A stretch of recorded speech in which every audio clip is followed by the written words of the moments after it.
Mink oil is a conditioning agent often used to replace fats and oils in leather to help restore its flexibility and keep the material in really good shape. Most commonly, it is available as a blended compound that is actually not pure mink oil. But pure mink oil is relatively expensive, so common blends usually include large amounts of silicone, lanolin, and neatsfoot oil, and a small portion of mink oil. So we're going to take a look at exactly what is in most mink oils, what it does for leather, and an example of putting some on so you can see exactly what it does. So with that, let's dive right in. From exposure to air and changes in humidity and temperature, leather can lose a lot of moisture, fats, and oils, making it stiff, dry, and prone to cracking. So to help maintain it and restore these conditioning elements, mink oil has been a popular choice for a really long time. And it's also important to know that the pH of most mink oil compounds is often different than the pH of leather. So here we take a look at our pH scale that's kind of relative to a lot of leather related items. And around here at 4.5 is what leather is. And mink oil, neatsfoot oil, and things like that are in the high 6s. So in the near term, this can restore moisture, while in the long term, it might actually lead to some fiber damage to that leather material.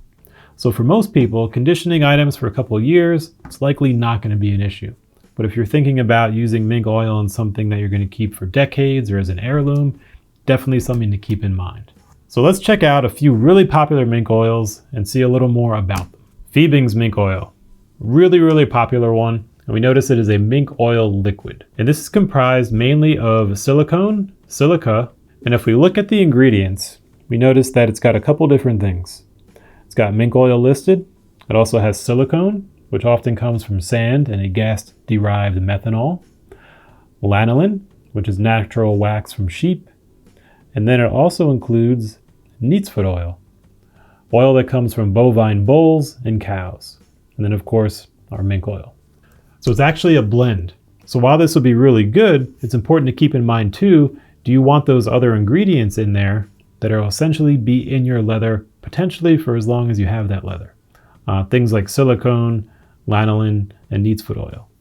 So the answer may be yes, but if you're not looking to include those things, it's good to be aware because maybe you want to choose something that only has the ingredients that you want. Next up, we have JobSite Mink Oil. And this one also includes similar ingredients to the Fiebing's, which is mink oil, silicone, lanolin, and pure neatsfoot oil. So again, this is going to operate pretty similar, and they have similar compositions. And so if you're looking to put things like silicone in your leather in an all-in-one application, this can be an option for that. Saphir. This is an interesting blend. They tried to tend to lean towards more natural ingredients. And this is going to include a shea butter, oxfoot oil, lanolin, carnauba wax, beeswax, and mink oil. So it's got an interesting blend to that, a little more on the natural side of things. And here we have our pure mink oil. So this is going to be around the 99% pure mink oil, and this is a cosmetic grade mink oil. And if you look, the size of the container is going to be much smaller than that of our other ones that we've seen so far. Like that. And that's because this is only mink oil. There's no other ingredients mixed in. So it's going to be interesting because when we talk about the benefits of mink oil, are we really talking about mink oil itself or the combination blends that we most often find on the market when we look for mink oils? So we're going to explore that and a little more. We're going to take a look at applying mink oil to leather so you can see what that change could be, at least for one example, and we'll go from there. So here we have our Fiebing's mink oil. And what I'm going to do is put down this piece of leather here to keep the desk protected as we're conditioning. And then we're going to have 2 leather rounds. We're going to condition one and leave one untouched so you can see the color change as we go. So to condition, we could use a couple different things. For applying the mink oil, best is going to be a lint-free cloth or a cosmetic sponge. The cosmetic sponge will generally absorb a little bit of the less of that oil itself, so you're going to have less of a buildup where you push it down, whereas the cotton cloth is going to be lint-free as well. However, it's going to absorb a little more. So depending on what you're trying to do, you may choose one over the other. So first, let's look at exactly what is in what this mink oil looks like. So we're going to open this up. And we're going to pour a little bit in here. Is it yellow? Is it clear? What is it? All right. There we go. It's relatively clear, not totally. It has a bit of a yellow tint to it. And that's our mink oil.